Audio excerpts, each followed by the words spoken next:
Sveiki, šiandien aš jums papasakosiu daugiau apie Simoną Dachą, o dabar nukeliaukime pas mūsų klasiokus ir paklauskime, kągi jie žino apie jį. Ar žinai, kas buvo Simonas Dachas?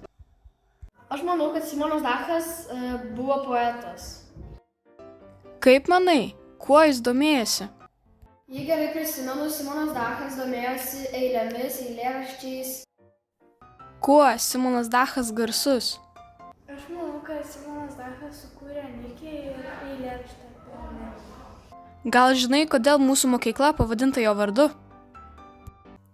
Tai gal todėl, kad, aš anksčiau Klaipėda buvo Memelis, tai vokiečių kaip miestas. Ir gal buvo koksai žymus poetas vokiečių, bet dar rašytojas ir jo vardu ir pavadino. Mūsų klasiokai tikrai nemažai žino apie Simoną Dachą. Leiskite atspėsiu. Tikriausiai jums kartais reikia sužinoti pagrindinius faktus apie kokį nors žmogų. Kai kuriems tai atrodo labai nuobodu. Reikia daug skaityti, ieškoti tarp ilgos biografijos tam tikrų dalykų.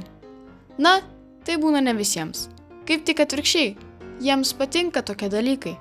Kai kurie mano, kad Simonas Dachas įkūrė mūsų mokyklą, kiti, kad gal mokėsi mūsų mokykloje, arba kad palaidotas prie mūsų mokyklos. Na, šiame filmuke aš papasakosiu apie Simoną Dachą, kurio vardu pavadinta mūsų mokykla. Simonas Dachas gimė 1605 metais, Liepos 29 dieną. Tai yra beveik prieš 400 metų, Memelio mieste, kuris tuo metu priklausė Prūsijos kunigaikštystei. Vieta, kur gimė poetas, nėra žinoma, nors manoma, kad poeto senelio Benedikto Dacho giminiai priklausė Bachmano dvaras. Šio dvaro pastatai nėra išlikę, tačiau pavadinimas mena, kad tai vietovė esanti dabartinėme Klaipėdos miesto pakraštyje, Paupiuose. Vėliau Dachų giminė šio dvaro neteko. Kur gyveno būsimasis poetas Simonas Dachas su tėvais, tikrai nėra žinoma. Galbūt tėvas, irgi Simonas Dachas, turėjo namą ir žemės mieste, netoli Memelio pilies, nes tarnavo teismo vertėjų. Vertė valdžios potvarkius ir teismo dokumentus iš vokiečių į lietuvių ir kuršių kalbas, atstovavo vietiniams gyventojams teisme. Simono Dacho motina, Ana Lepner, buvo kilusi iš pasiturinčios vokiečių pirklių Lepnerių giminės. Mamos senelis yra buvęs Klaipėdos burmistru, tačiau Dachų šeima gyveno nelabai turtingai. Poeto žodžiais, tėvų ūkis buvęs menkas. Taigi, Simonas Dachas buvo vokiškos kilmės, ne tik iš motinos Anos Lepner giminės, bet ir iš tėvo pusės. Nors tėvas mokėjo lietuvių kuršių kalbas, bet būdamas teismo vertėjų, priklausė vokiečių bendruomeniai. Pats poetas save laikė prūsų, nes įstojęs į Karaliaučiaus universitetą, užsirašė kaip Simon Dachus Memelensis Borusus. Išvertus Simonas Dachas, klaipėdietis prūsas. Būsimojo poeto Simono Dacho literatūriniai ir muzikiniai gabumai atsiskleidė jau mokantis Memelio miesto pradžios mokykloje. Berniukas mokėjo groti smuiku ir ėmė kurti eiles. Tačiau gimtajame Memelyje Dachas gyveno tik iki 14 metų, nes kai mirė motina, tėvas vedė antrą kartą, o 14-metis Simonas buvo išsiųstas gyventi pas motinos seserį į Karaliaučių. Nuo 1619 metų Simonas Dachas mokėsi Karaliaučiaus, Vitembergo, Magdeburgo mokyklose, kur gilino klasikinių kalbų, graikų ir lotynų žinias.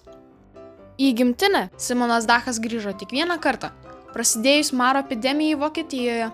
15-metis jaunuolis 1620 metais trumpam grįžo į Memelį ir tai buvo paskutinis jo apsilankymas tėviškėje, kurią mylėjo ir aprašė viename savo eilėraščių. Mano tėvų miestas, Miumelis, yra buvęs. 1626 metų Simonas Dachas visam laikui persikėlė į Karaliaučių. Įstojo į Karaliaučiaus universitetą, čia studijavo teologiją, filosofiją, humanitarinius mokslus, graikų ir lotynų poeziją. Baigęs studijas, Simonas Dachas dirbo namų mokytoju, po to mokytojų katedros mokykloje, o po 3 metų tapo rektoriaus pavaduotoju, nors tą darbą ir nelabai mėgo. Jau tada Simonas Dachas ima kurti eiles lotynų ir vokiečių kalbomis ir tampa žinomu poetu. 1639 metais, vertinant poetinį talentą, Simonas Dachas tapo Karaliaučiaus universiteto poezijos profesoriumi, o 1656 metais jis buvo išrinktas Karaliaučiaus Albertinos universiteto rektoriumi. Juo išbuvo iki mirties. Mirė Simonas Dachas 1659 metais, balandžio 15 dieną, sirgdamas žieva ir sulaukęs 54 metų. Palaidotas Karaliaučiaus katedros šiaurinėje dalyje, universiteto profesorių arkoje, šalia kitų garsių profesorių. Kuogi garsus Simonas Dachas?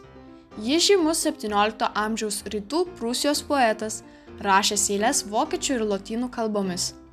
Jis buvo žinomas kaip proginės poezijos kūrėjas, kūręs eiles kilmingų ir paprastų miestelėnų krikštynoms, vestuvėms ir kitoms svarbioms progoms. Simonas Dachas buvo ir protestantiškų giesmių autorius, kurios išverstas į lietuvių kalbą buvo mėgiamos ir lietuvininkų. Dabar Simonas Dachas Klaipėdoje žinomiausias kaip garsiausias meilės dainos Taravos Anikė autorius. Dažnai klaipėdiečiai susitinka prie Anikės, teatro aikštėje įrengto fontano, paminklo Simonui Dachui. Skulptūra vaizduoja basą kuklią mergaitę Anikę, kurią manoma poetas buvo pamilęs ir jai skyrė vieną žinomiausių eilėraščių Taravos Anikė. Eilėraštis tapo daina, kurią vokiškai kalbančiose šalyse dainuoja iki šiol. Labai ačiū, kad pažiūrėjote mūsų filmuką. Iki kito susitikimo.